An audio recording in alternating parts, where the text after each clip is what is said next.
Bonsoir, bonjour, j'espère que vous allez bien. Aujourd'hui, nous allons parler du camp de la mort, Auschwitz-Birkenau.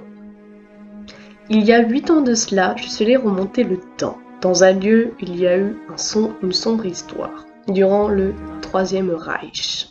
Ce lieu en question est un camp de concentration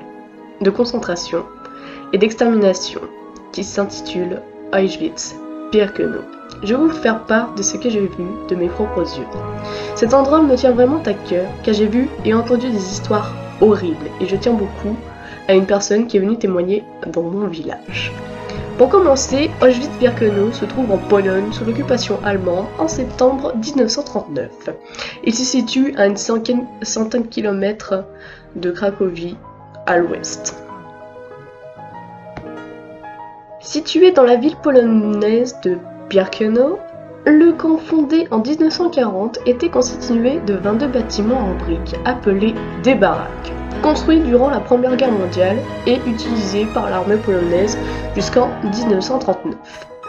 Auschwitz I était destiné à être un camp de quarantaine principalement pour les prisonniers politiques et les prisonniers de guerre, mais il devint un camp de concentration.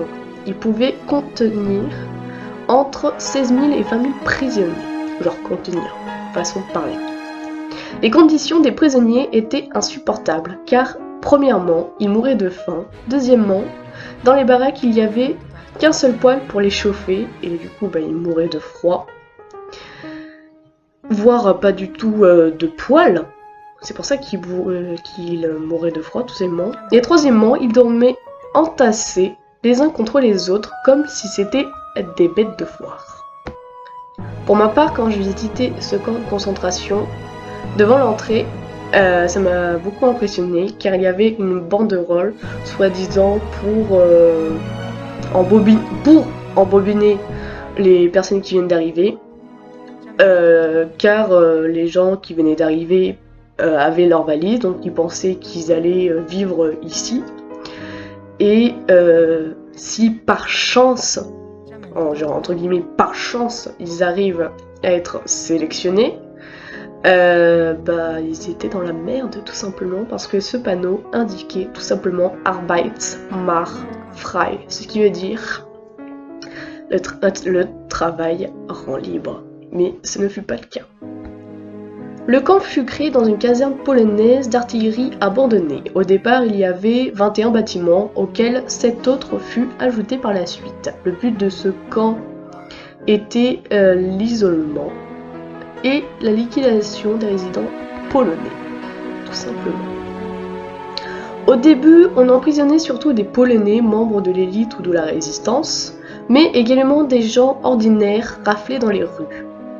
Les juifs en quelque sorte. En 1940 et en 1941, les prisonniers de... je sais pas comment ça se prononce, de groupes d'armées je pense, furent envoyés. En mars 1941, fut décidé d'agrandir le camp de concentration, afin de passer d'une captivité d'accueillir 10 000 à 30 000 individus. C'est beaucoup. Les baraques sont maintenant visitables par les guides du camp.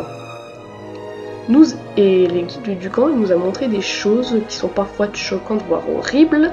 Premièrement, des affaires des déportés dans des vitrines telles que leurs valises, des chaussures, des accessoires, des vêtements, des jouets et autres, que je ne saurais citer tellement qu'il y en a plein, tout simplement.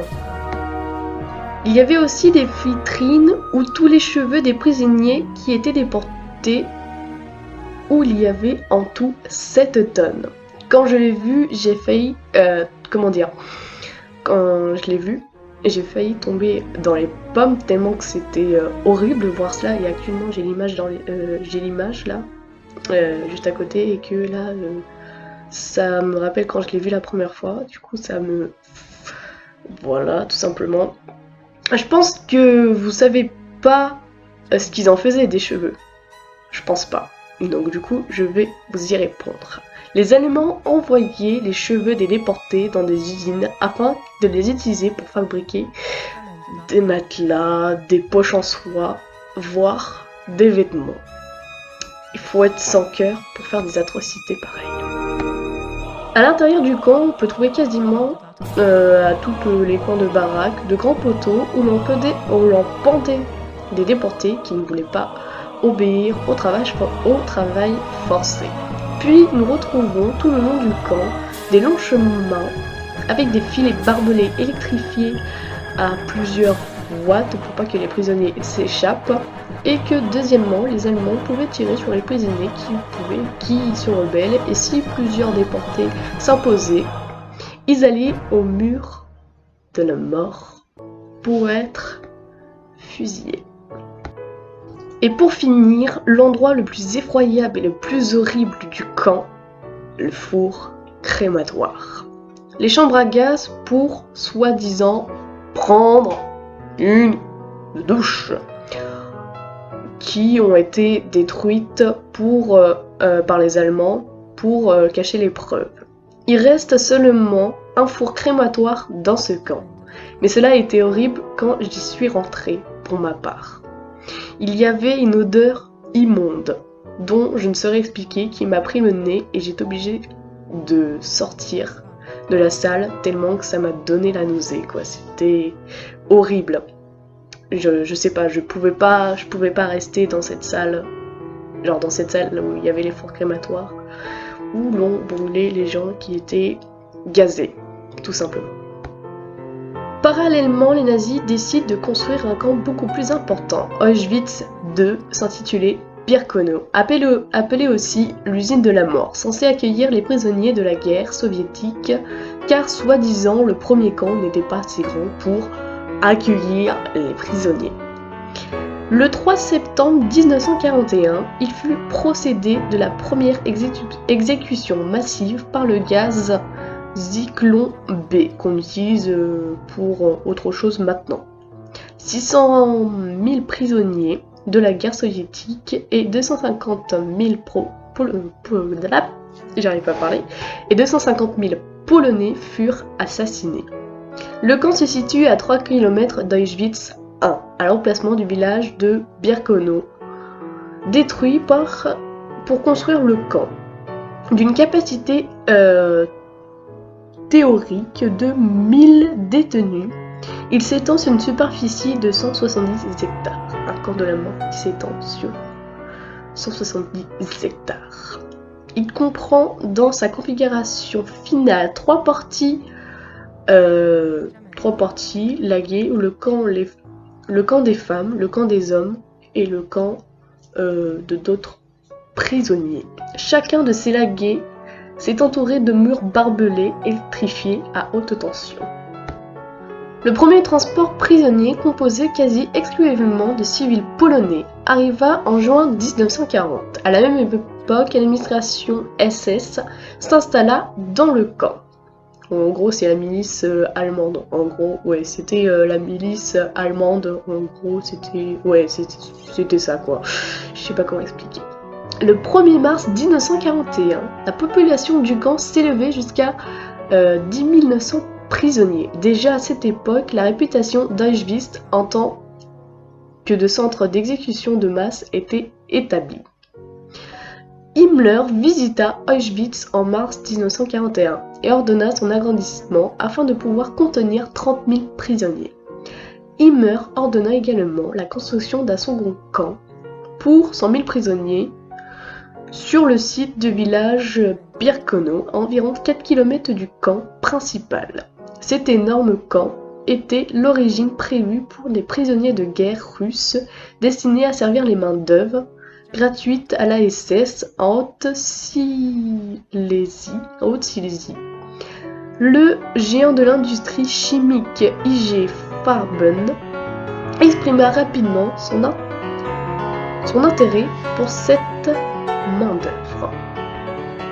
L'histoire d'Auschwitz-Birkenau en tant que centre d'extermination est complexe. Depuis la fin 1941 jusqu'à octobre 1942, la morgue du camp principal, déjà équipée de crématoires, fut transformée en chambre à gaz en printemps 1942. 2 chambres à gaz provisoires, façon de parler, fut construit dans les maisons des paysans. elle était contenue sous le nom de bunker. Les premiers bunkers composés de 2 salles hermétiques furent opérationnels de janvier 1942 jusqu'à la fin de la guerre. Le second, composé de 4 salles, devait superflu au printemps 1943, mais subsista et resta en activité jusqu'en automne 1944, quand les autres chambres à gaz utilisées pour l'extermination des juifs hongrois et des habitants de ghettos ne purent survivre. Les victimes gazées dans les bunkers n'étaient obligées de se déshabiller dans des baraques en bois situées tout près des chambres à gaz. Après le gazage, les corps étaient évacués et brûlés à l'air libre.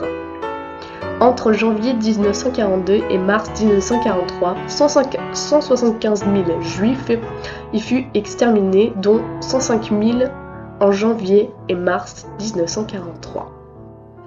Quand les troupes soviétiques libèrent Auschwitz le 27 janvier 1945, ils trouvent des survivants dans des états pitoyables. Ils étaient dans l'anorexie la plus totale.